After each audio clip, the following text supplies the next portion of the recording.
What's that sound? Oh no, that kid fell down the bicycle. And he's bleeding. What should I do? Hello, Dr. Priya? What should I do? Hi everyone, welcome back with me, Aliza Sarah in Ask Me Doctor Season 4, a health video series for you and your family.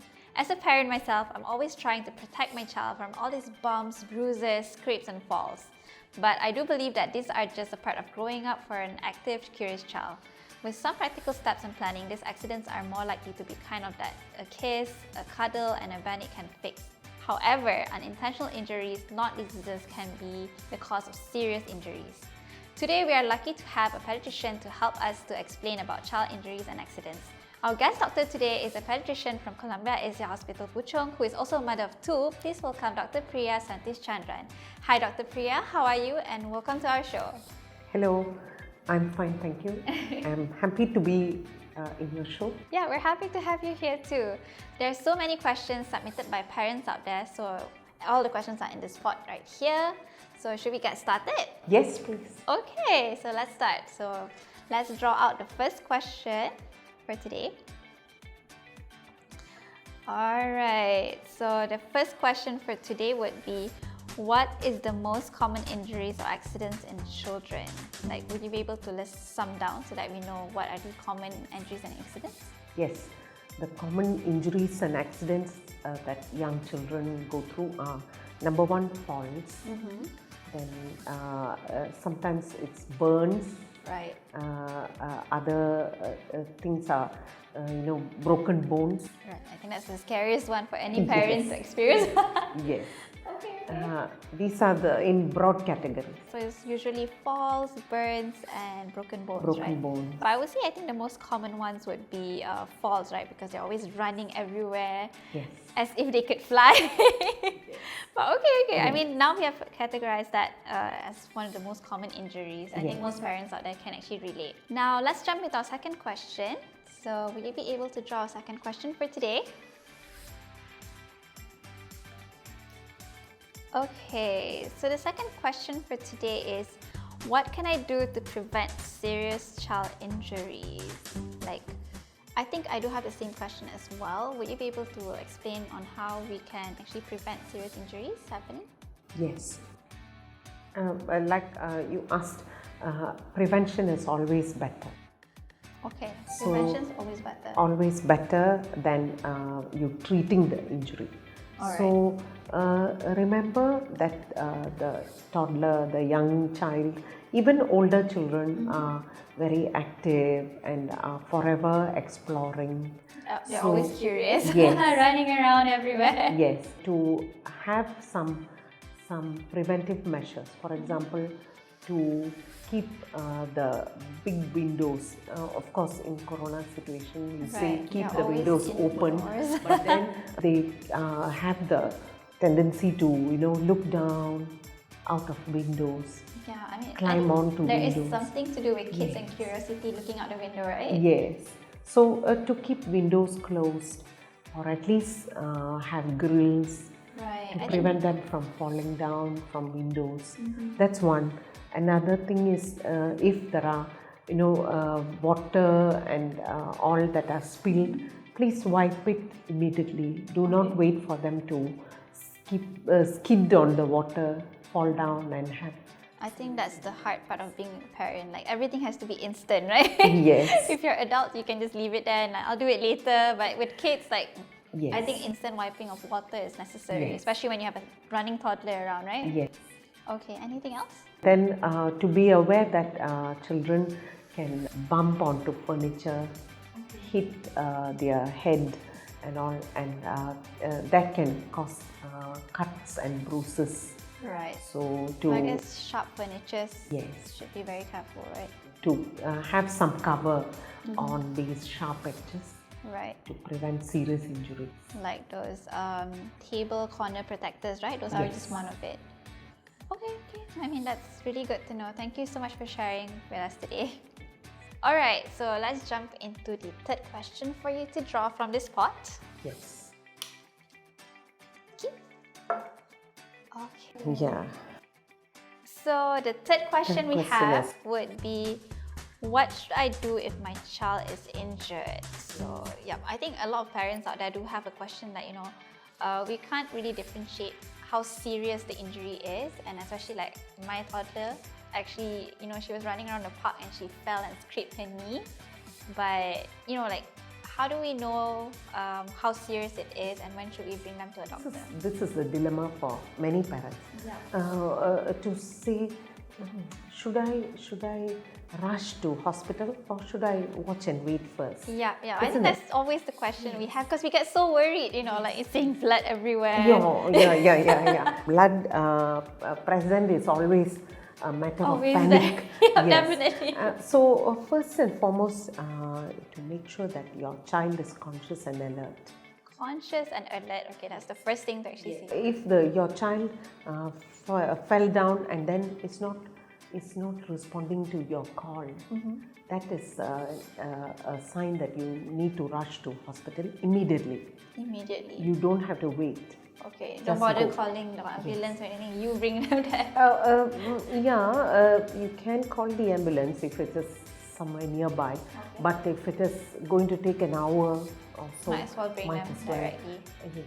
So is there a difference between like a pediatrician and a hospital? Like, I mean, sometimes as a parent, like when there's an injury, when do we bring them to a hospital and when do we bring them to a pediatrician? The emergency room is the best place. Emergency room. Yes, in any hospital, the emergency department or room is the best place to approach for at least an assessment to say, okay, this is a minor injury.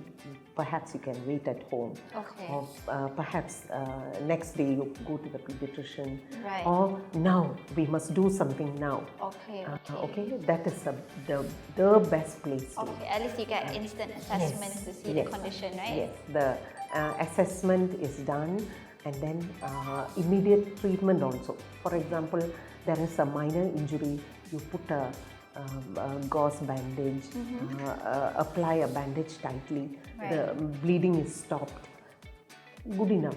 Okay. Or you have a broken bone, you are given a splint, a support, and later go for an X-ray as prove that there is bone injury, and that can be done in due time.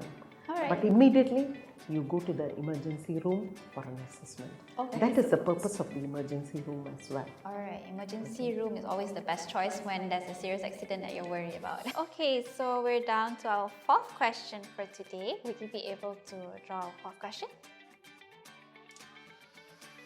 Alright, you can just pass that to me. Okay, this is an interesting question, guys. How do I childproof my home? I mean, I think I am sufficiently childproofing my home, but what's the best way to actually childproof our home? Would you be able to explain or list it down? Yes. So what does childproofing mean in the first place? Means you keep the environment safe for your active toddler or young child, isn't it? So like I mentioned just before, keep the drawers closed, use fasteners, then use something on the sharp corners of tables and chairs. That's important. Alright. Then another important place is, bathrooms. Okay, Children like to, toddlers also like to crawl into bathrooms, explore. Yeah, I think it's the water. They like water naturally, right? Yes. So you keep the door closed itself is a big thing. Makes a lot of difference, right? Yes, makes a lot of difference. So it keeps the active, curious toddler out of the water area. Sometimes they can even drown in a quarter bucket of water. So that's an important thing to remember. I didn't know that closing bathroom doors would be considered as childproofing the home as well. So thank you for sharing. Yes. The other thing is using mats in the bathroom so that they don't slip and fall and have bony injuries and all that. Okay, I think a lot of accidents happen in the bathroom, right? Yes. Sometimes can even fall down and have head injuries. So all that are taken care of if you use simple measures. Alright. Use a mat in the bathroom. Okay. I mean, thank you so much for explaining. I mean, it sounds very simple and very, sufficient enough to actually childproof. I thought I had to like childproof my entire house. But I guess those are the few things that are something important. Yeah. Yes. Also, using gates. Gates. Yes, gates at the kitchen, at the stairs. Yes, I think those are one of the things important as well because they tend to wander into the kitchen and then do this exploring themselves, where they sometimes reach onto the kitchen table and pull down hot kettles, and by pulling down the wires and hot water. Yes. I think that's actually a valid point very as well. important area to understand and remember. Yeah, you have to be very careful in the kitchen. Like, I mean, to them it's a treasure hunt. To us, it's like where all the accidents can happen, especially when there's a lot of sharp objects, things that are hot, fire, stoves. The other area is the stairs. Stairs. Having a gate at the stairs to prevent them from climbing, and they can crawl up the stairs by about 9 months or so. But then they are not coordinated to come down safely until about 2 years. I see. So they, once they go up and then they are stuck there, they will try to do all kinds of maneuvers to come down, and in the process can fall down and have serious injuries as well. Right. So it is important to have a gate to prevent them from climbing stairs until it is safe for them to, until they are old enough to climb up and down stairs by themselves. Right, I think that's fair. Thank you so much for sharing. Alright, so jumping into our final question for today, will you be able to draw the last lucky question? Okay. So the last question for today would be, when should I bring my child to the doctor? I guess, we always worry on how far these injuries happen, and when should we actually bring them to the doctor? Would you be able to tell us? Yes, any child who's injured needs an assessment. Alright. Okay, so although to you the injury might just appear very, very simple, but then the important thing is the child able to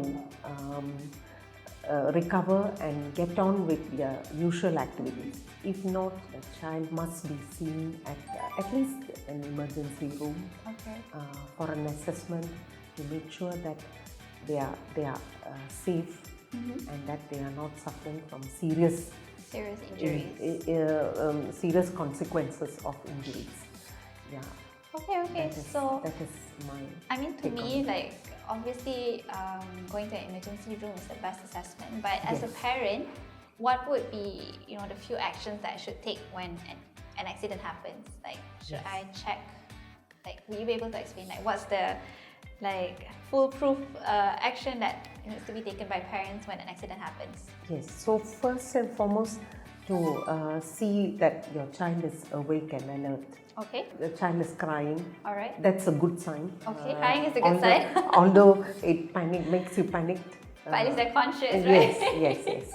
Then, is there a bleeding point? Okay. If not, you can actually calm the child down and then watch to see, are they going about their usual activities or not. All right. If not, then it's time to go to hospital. Yep, I think that's very fair and a very good tip for us to share with our audience today. That basically wraps up our questions for today by the parents. So thank you so much, Dr. Priya, for your time and for your knowledge that you've shared with us today. And we hope you enjoyed today's program. Yes, thank you very much. Yes, thank you so much for joining us. Yes. So for more informative and health-related videos for you and your family, stay tuned on Ask Me Doctor. Thank you so much for watching this video. Till next time, I'm Aliza Sarah. I'm Dr. Priya. And this is motherhood.com.my. Bye.